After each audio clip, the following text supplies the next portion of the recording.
But you know, there's something very interesting about France at that period.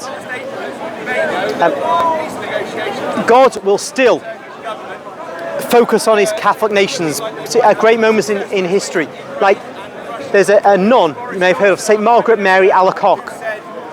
The Sacred Heart of Jesus appeared to her and spoke to her and gave her instructions for the King of France, for Louis XIV. This would be around 1685. He was instructed to place the Sacred Heart of Jesus on all his royal banners and to effectively enshrine the Sacred Heart of Jesus in France and for France. And because King Louis didn't listen to St. Margaret Mary, exactly 100 years after our Lord had told her to do this, the French monarchy effectively fell, because it was then when 1789, the tennis court oath was taken, June of that year, when it was June of 1689 when the Sacred Heart spoke to her. And it meant eventually the killing of the king and the end of France as Catholic France. So God is very, very watchful of his Catholic nations, but they must obey, they must listen. Just as Mussolini in Italy was given messages by a Catholic nun, whose name escapes me for the moment yet again, he was to pay attention to her and not to join with Hitler.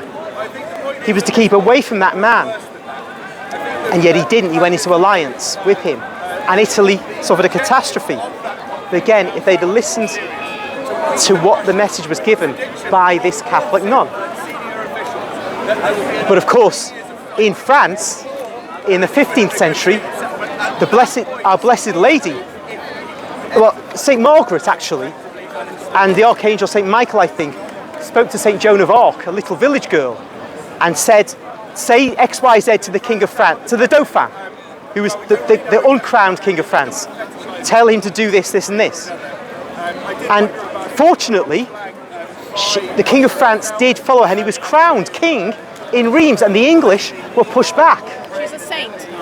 But you know, what he didn't do, she was captured by the English, betrayed by one of our Catholic bishops, Bishop Cauchon. So it shows we have bad bishops, you know, we have bad bishops. Make no mistake, in every age. This is human, I mean. But the Dauphin, he didn't pay to ransom her to get her out. He could have done that. He was in a fine position. France was going to completely belong to the English if it weren't for St. Joan. But he was a waste of space in that respect.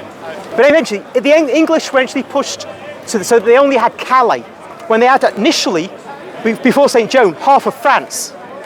And eventually the English lost Calais. Now, you know, I'm patriotic, but God comes first. And the English, as St. Joan says in the play, I think by Bernard Shaw or by Anuya, the English should be in their country and we should be in ours. And if they're in their country and not in ours, they won't do bad things. But every nation's soldier should be in their own country. And I think that that's a good lesson. We all meddle too much. Okay. All right. Finish my interrogation. It's fun.